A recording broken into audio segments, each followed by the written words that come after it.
Hola, seguimos con esta serie de videos sobre mejores álbumes, discos, año 1973. Y habíamos hablado en un video anterior sobre Sui Generis y este gran álbum, Confesiones de Invierno. Tener en cuenta que Sui Generis también sacó un álbum en este mismo año, de hecho iniciándose, y fue Vida. Ahora, en este álbum tenemos una nueva etapa del conjunto argentino. Se perfecciona musicalmente con una elaboración más refinada y progresiva. Cosa curiosa es que lo progresivo es una tendencia que se da incluso en una década, en un tiempo, en un momento de la cultura y de la música, donde muchas bandas, muchos músicos, de hecho, se influenciaron por esa tendencia progresiva. Es el caso de Sui Generis, y con canciones, con letras, con un mayor compromiso, pero sin dejar el folk rock que distinguió a Sui Generis en sus comienzos.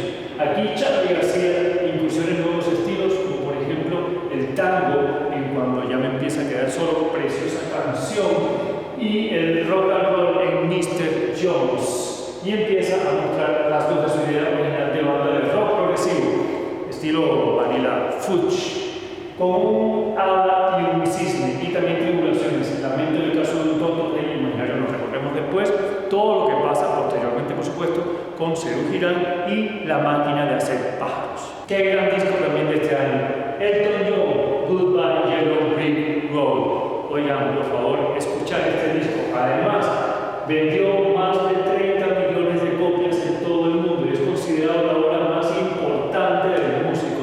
Imagínense que trae piezas de este disco como Candle in the Wind, un clásico de Elton John, Goodbye Yellow Brick Road, Saturday Night's All Right for Fire, y el sencillo número 1 de los Estados Unidos, Benny and the Jets.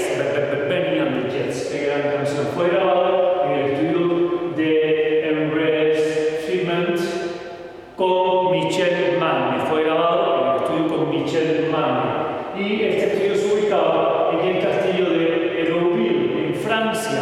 Un castillo en Francia, imagínense esa mística para grabar un disco, donde John había grabado previamente los álbumes Honky Chateau y Don't Shoot Me, I Am Only the Piano Player. Debido a la gran cantidad de material escrito, se dedicó a convertir a Goodbye Yellow Brick Road en un disco doble, el primero de la carrera de Elton John. Entonces, año 73, otro gran disco, Goodbye Yellow Brick Road con Elton John, primer álbum de su carrera doble. Aquí tenemos algo muy interesante, Cat Stevens, Forever. Este disco es muy experimental, es que es muy raro como en este año todos estaban atravesados por esa cuestión de ser progresivos. Lo progresivo no como una tendencia limitada a un movimiento, a un grupo de músicos, sino como un espíritu para vivir el mundo, la creación y el arte. Muy importante esto.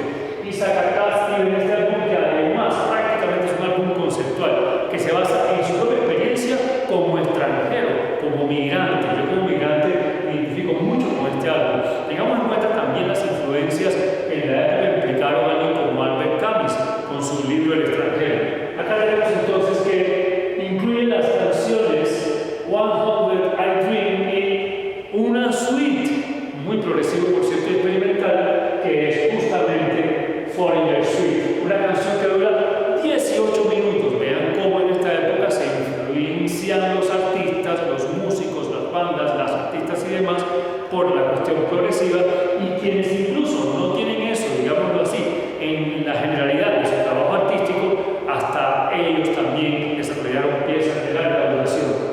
Foreigner es el extranjero debido al momento en la grabación donde él mismo se encontraba residiendo en Brasil, o sea, él era un extranjero debido a los altos impuestos británicos. Pasa mucho con, Roger Waters también, que no vivió en Estados Unidos por vivir un poquito los grandes impuestos británicos, y acá Cat Stevens se enfrenta a su condición de extranjero en Brasil, y justamente saca este álbum que prácticamente tiene algo de álbum conceptual. Algo, no me acusen, yo sé que no es que lo sea, pero tiene algo al respecto sobre su experiencia como extranjero. Gran álbum del 73. ¿Qué gran álbum de este año? Año 73. Bruce Springsteen, The Wild, The Innocent and The Street Shuffle. Esto es un gran álbum, también muy experimental. A mí me encanta este álbum. Les puedo decir que casi puede que sea mi álbum favorito de Bruce Springsteen, pero no termina ahí. Bruce Springsteen saca otro álbum en el mismo año, también muy recomendado. Y aquí lo tenemos, otro álbum de Bruce Springsteen de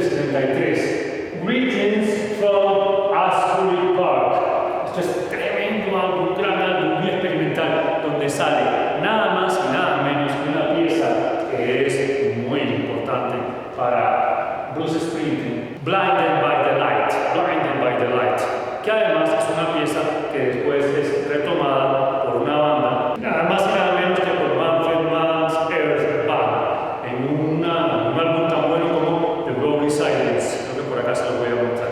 Manfred Mann's Earth Band. Bueno, yo traje este porque es el más conocido, porque tiene que ver con Bruce Springsteen, ¿sí? The Rolling Silence es un álbum muy progresivo de esta banda, una banda que no es muy conocida. Aquí tienen una versión justamente de Bruce Springsteen, de Blinding by the Light, en este álbum. Qué gran disco, qué gran álbum, qué gran versión, hay que decirlo así, la de esta banda en su disco The Rolling Silence. Qué asunto tan experimental, qué gran álbum de 73, pero muy recomendado. Precisamente, hablando de esta banda, Manfred Mann's Earth Band, tenemos este álbum, Messi, un álbum también muy experimental. Esta banda me encanta, me parece que ha sido subvalorada, quizás un poquito olvidada, una banda muy recomendable y para mí progresiva por excelencia, o por lo menos con muchos elementos progresivos súper interesantes. Y este álbum es un gran álbum, se los recomiendo, año 73.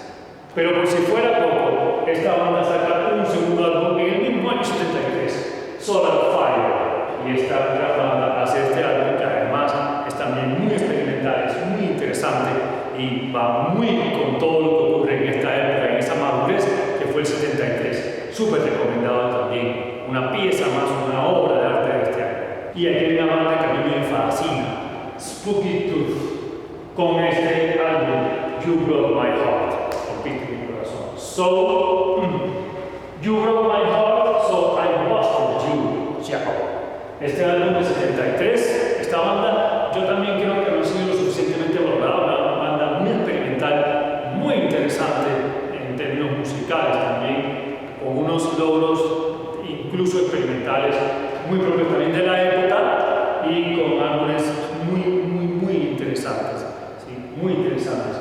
Este es un gran álbum de este año y muy recomendado también como otro ejemplo de cosas buenas que pasaron en el 73. Y bueno, qué gran año, Frank Zappa, Overnight Sensation, año 73. Primero esta portada, una portada para mí artísticamente súper interesante, surrealista, con un montón de elementos, con una alusión a la misma banda, o al mismo Frank Zappa, digamos, Zappa Motors, y aquí varias imágenes de él mismo. Es como un juego surrealista, se parece mucho a algunas pinturas de la época surrealista, pues no se compara con Dalí, pero juega un poco con ese imaginario y tenemos acá muchas autorreferencias. Y este álbum es considerado un punto de inflexión en la carrera de Zappa, ya que es muy distinto de sus álbumes anteriores.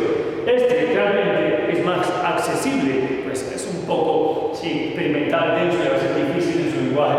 Frank Zappa es el primer álbum que consigue un disco de oro, el primer álbum, año 73, álbum de Frank Zappa, primero con tener un disco de oro, una serie de canciones mezcladas con sus típicos retos musicales. Las letras son básicamente humorísticas, esto pasaba mucho con Frank Zappa, tratando temas como el sexo, el dirty love, Camarillo Brillo, Zombie, Wolf, Dynamo Boom, o de crítica social como I Am This Line, otros temas, 50-50, Montana, gran álbum de Frank Zappa, año 73. Qué interesante banda. Nectar. A mí el álbum que me gusta de Nectar es Star in the Ocean, álbum progresivo precioso, conceptual, hermoso, pero esto es un álbum conceptual.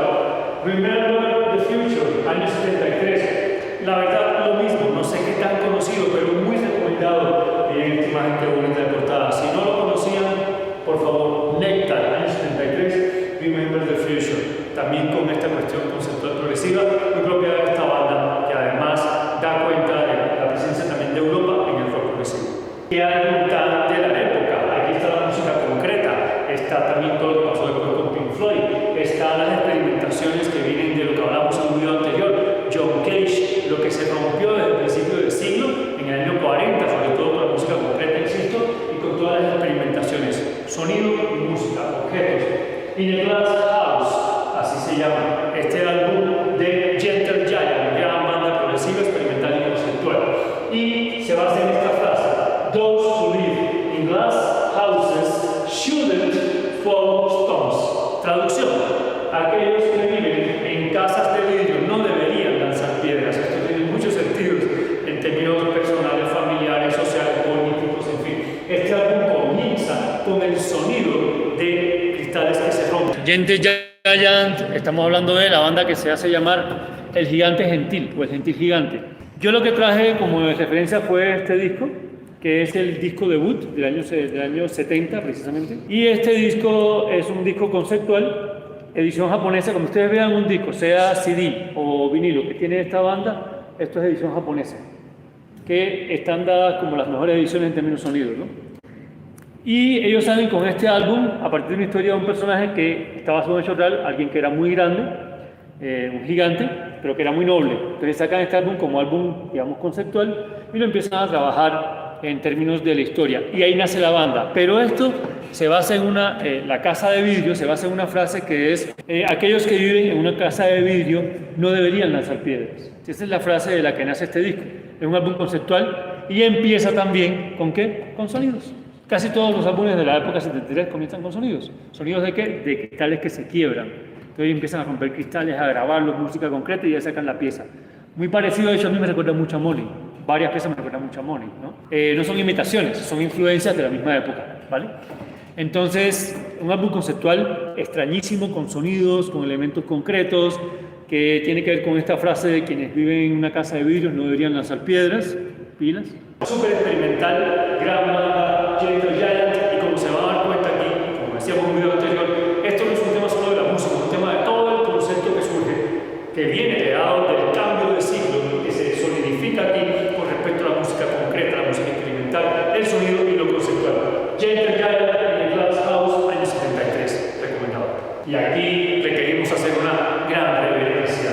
Black Sabbath, año 73, Sabbath, Bloody Sabbath. Para mí Black Sabbath, precursor del metal progresivo, para mí, en mi concepto y en lo que yo he vivido escuchando Black Sabbath, y este álbum es impresionante, además con Rick Wakeman en el teclado, realmente con elementos experimentales y progresivos.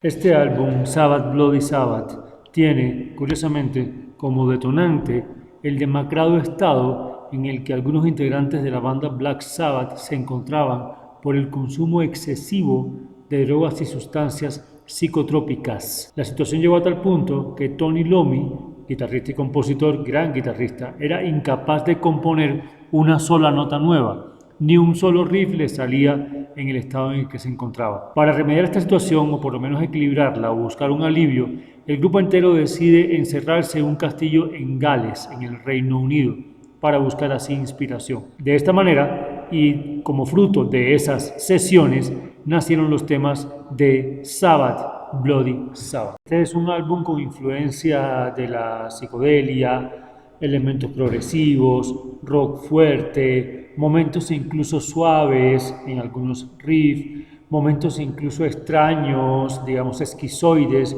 como en Who Are You, tema que compuso Ozzy Osbourne y al cual inicialmente Iommi se oponía para su inclusión en el trabajo. Así todo llegó a ser número 1 en las listas de singles del Reino Unido. Momentos poderosos, momentos fuertes, momentos experimentales. Aparecen los primeros ritmos groove pesados que serían populares entre las bandas extremas a principios de los 90, prácticamente el germen de lo progresivo. La portada, diseñada por Drew Struzan, nos muestra la cruda imagen de un hombre acostado sobre una cama teniendo una pesadilla o una visión de ser atacado por demonios en forma de humanos. La muerte le rodea en su lecho de sufrimiento con el número 666. El número de la bestia, aunque ya sabemos que eso está cuestionado, al menos en la referencia de la Biblia.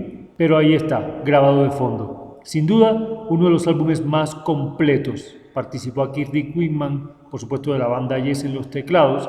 Y tenemos finalmente un álbum fantástico, increíble, importantísima referencia del año 73 y del rock. Pero además yo también traje esto porque es que siempre Bruce Dickinson se manifestó fan de Black Sabbath y de hecho Bruce Dickinson tiene una Iron Maiden interpreta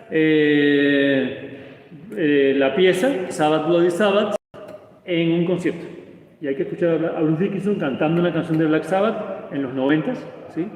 Pero Black Sabbath fue como una inspiración para todo lo que pasó en el rock hasta nuestros tiempos, ¿sí? Además era muy experimental, ¿no? Era muy experimental. Y por recomendación, un seguidor del canal que hizo un comentario, aquí tenemos Band on the Run, de Paul McCartney and the Wings. Un gran álbum de 73, esta banda es muy interesante. Paul McCartney tiene unas piezas con esta banda, pero que son para mí, la verdad, muy llamativas, experimentales también. Vemos algunos datos de este álbum. Tercer álbum de estudio del grupo británico Wings, publicado por la compañía discográfica Apple Records en diciembre del 73.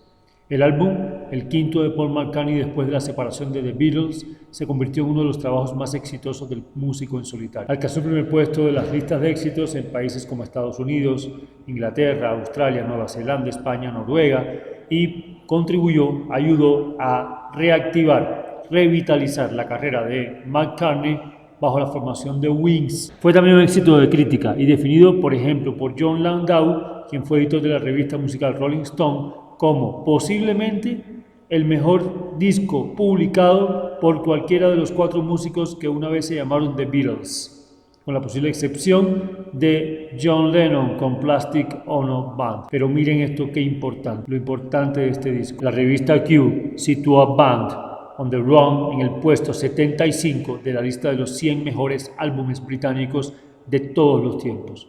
Incluso en el 2003, la revista Rolling Stone situó el álbum en el puesto 418 de la lista de los 500 mejores álbumes de todos los tiempos. Un álbum infaltable, importantísimo de este año, importantísimo en la música, importantísimo para ser escuchado. Bueno, entonces, esa es una belleza. Entonces, otro álbum del 73 importantísimo, tenemos a Hey Now Hey, de Aretha Franklin. Curiosamente, este es el año de la experimentación. En el año 73, incluso quienes no hacían experimentación o hacían solo otro tipo de música, tienen en su disco del año canciones extensas y experimentales. Entonces, está coproducido con Quincy Jones y compuesto por Caroline Franklin. Y hay versiones de otros autores, Somewhere, en fin. Este álbum, anótenlo y escúchenlo cuando puedan, este álbum es fantástico, es precioso, ¿sí? Queen nace en el 73, el álbum debut de Queen. Dígame si soy yo el que estoy loco. O sea, miren todo esto es 73. O sea, primer álbum de Queen en el 73. O sea, una cosa increíble, con Trident Studios, y esta es la imagen del estudio. Uno podría hacer un proyecto sobre arquitectura donde se grabaron, donde se tomaron, porque había una cuestión con las edificaciones muy importante, ¿no? Who, con Quadrophenia, como les decía ahorita, es el 6º álbum, entonces una ópera rock, ¿sí? Y relata sucesos sociales y musicales de este joven Mod. Mod le decían a los chicos británicos que andaban en motos y que tenían una onda entre pop y rockeros, ¿sí? Que eran como bohemios, por decirlo así, ¿no? Entonces ellos crean este personaje y hablan a partir de eso, ¿no? Y como se dan cuenta, compite con Elton John, el que les mostré ahorita, también de la época. Y bueno, John Cage, gracias John Cage, gracias, te amamos, te adoramos, John Cage, gracias. Entonces, bueno, muchísimas gracias, eso fue todo ahora sí.